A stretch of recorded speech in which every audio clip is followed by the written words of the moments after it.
各位乡亲，大家好，我是廖弟，今仔日搁要来跟大家讲笑话。如果若准备好，咱就开始。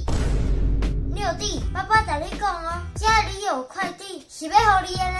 廖弟喘一个，心内想讲，原来我是富二代，只是爸爸无想要伤早甲我讲，惊我放荡，唔认真读册。这个时阵，廖弟足欢喜，问爸爸讲：啊，是一堆的，伫客厅邮局的快递，你甲拍开看卖咧。